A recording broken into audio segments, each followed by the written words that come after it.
Well, hello, my YouTube friends and family. So, today we are still working on the bundles 10 books for 20 cents each, and they equals out to be 10 books for $2.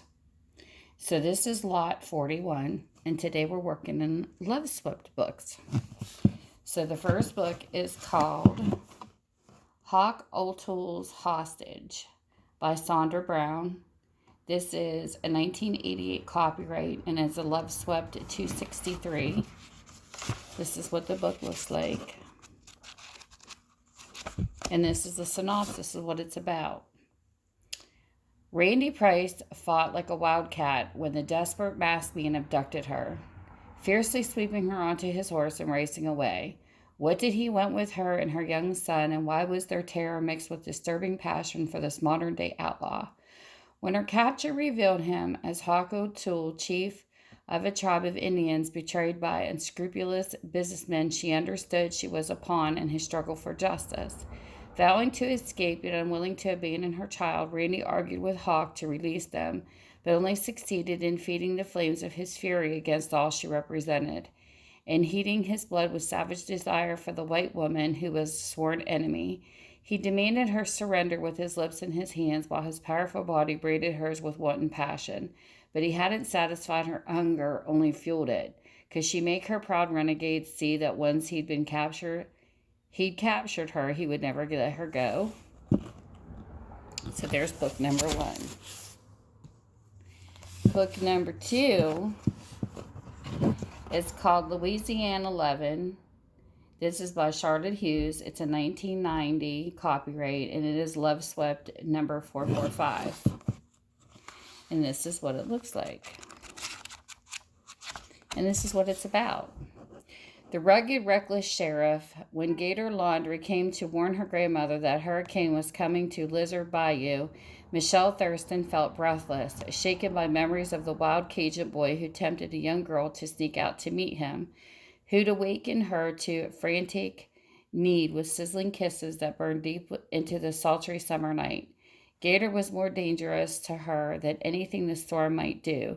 He could protect her from the hurricane, but who would protect her from him? Trapped together by the raging tempest, stunned by fiery emotions that time apart had only heated, they succumbed to a frenzied desire that years of anticipation had made sweeter.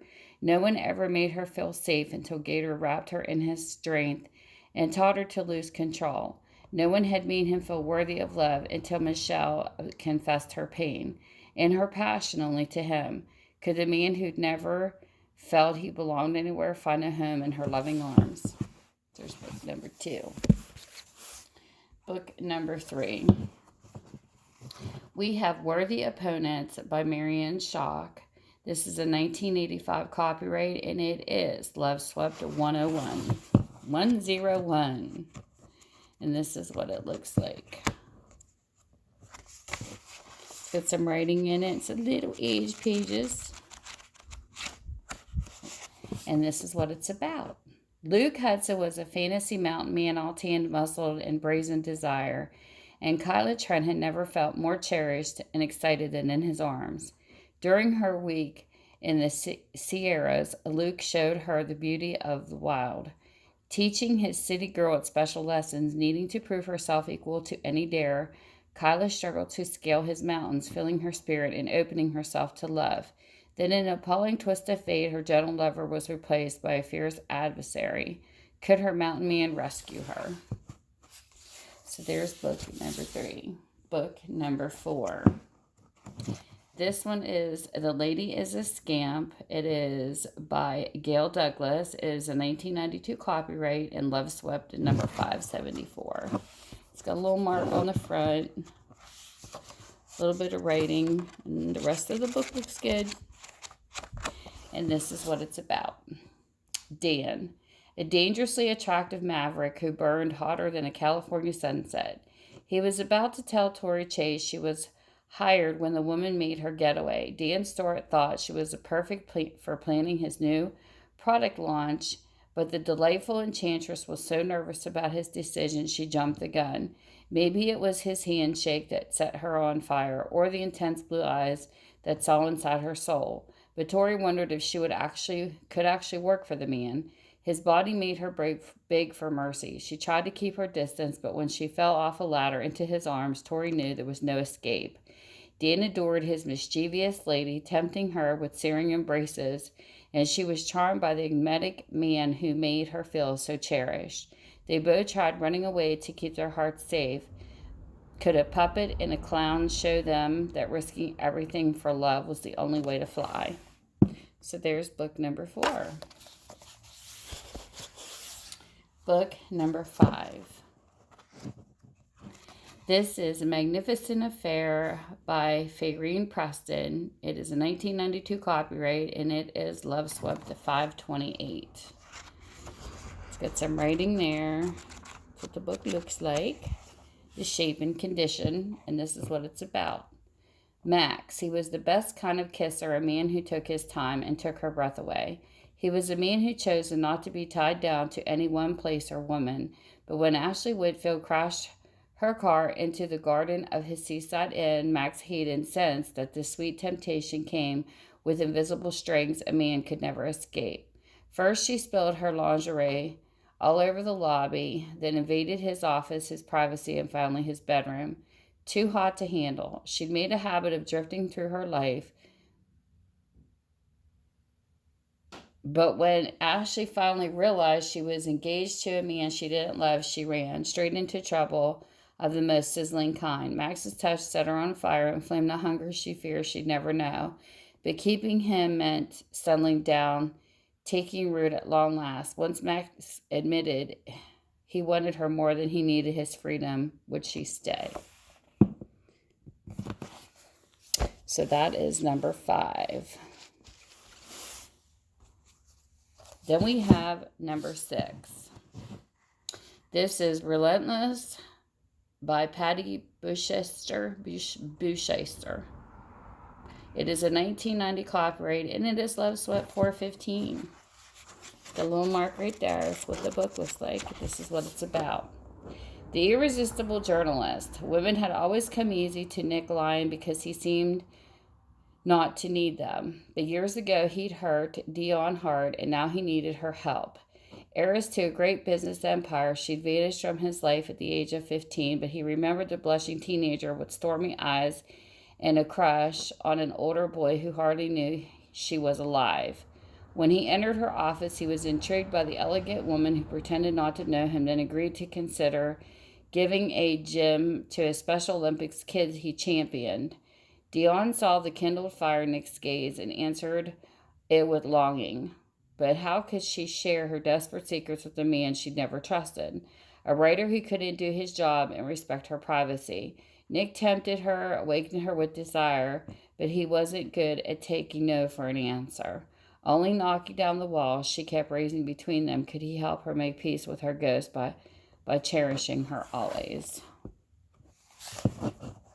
So this is what this book looks like. Little dot up in the corner, like I said. Very cute. Anyway, sorry I got caught up in the book. So this is book number 6. Book number 7 is called Legends by Deborah Smith. This is Love Swept 395, and this is a 1990. This is what the book looks like, and this is what it's about. Who was the mysterious goddess in emerald silk who crashed the penthouse party? Billionaire Douglas Kincaid wondered as he admired the unusual golden-eyed woman. But when the unknown enchantress lured him into the roof and kidnapped him, the brutally handsome deal-maker erupted in fury. Elgiva McRoth was mesmerized by the arrogant devil whose fortune endangered the future of her tiny Scottish village. But how could she make Douglas understand she'd taken him prisoner to reserve her heritage? He tantalized his lovely jailer with tender savagery, melted her resistance with steamy embraces. She was his greatest challenge, his trickiest negotiation, and Elgiva had waited all her life for the unconquerable laird who would revel in her sensuality. Douglas had always lived to win, but pride in his victory could cost him the woman he adored. Would admitting his love in an age-old feud to put ancient demons to rest? Sounds interesting. So this is book number 7. Book number 8. This is called Mixed Signals by Joan Elliot Pickard. This is a 1990 copyright and is Love Swept 386. This is what the book looks like. Nice each page is well loved and read. And this is what it says. Katha Logan threw herself into Vince Satani's arms, determined to rescue the rugged ex-cop from a throng of reporters outside of City Hall. Vince enjoyed being kidnapped by this lovely and enchanting nut who drove like a madwoman and intrigued him with her story of crime he had just had to investigate, with her as his partner. Katha was a little disappointed, but Vince didn't talk and act like the private eyes on her favorite TV shows.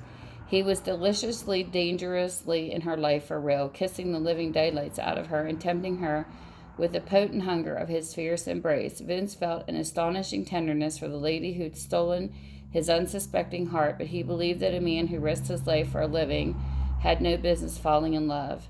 Katha knew she could cherish Vince forever if he'd let her, but playing lovers' games wasn't enough anymore. Could they learn to fly with angels and together let their passions soar? So this is number 8. Book number 9. This is Heartthrob by Doris Parmett. This is a 1990 copyright, Love Swept 388. This is what the book looks like. It's got some writing. And this is what it's about. Hannah Morgan was bright, eager, beautiful, a tantalizing enigma who filled television director Zach Matthew with impatience and a sizzling hunger he could not deny. The reporter in him wanted to uncover her mysteries, while the man simply wanted to gaze at her in the moonlight. But she still wasn't happy being ordered to take on the station owner's niece as an apprentice.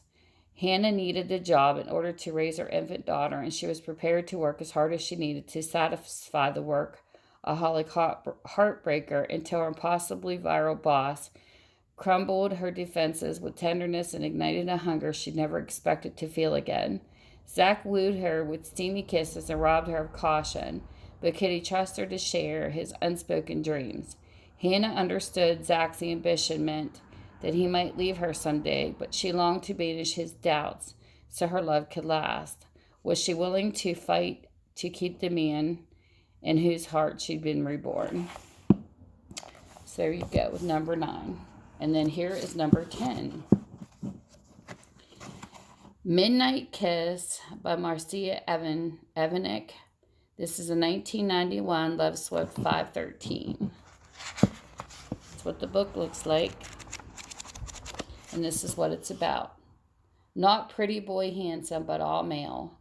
Dr. Thane Claiborne was a sexy stick in the mud, Autumn O'Neill decided, or why would he keep complaining about all the lively activities she planned for the residents of the nursing home he directed?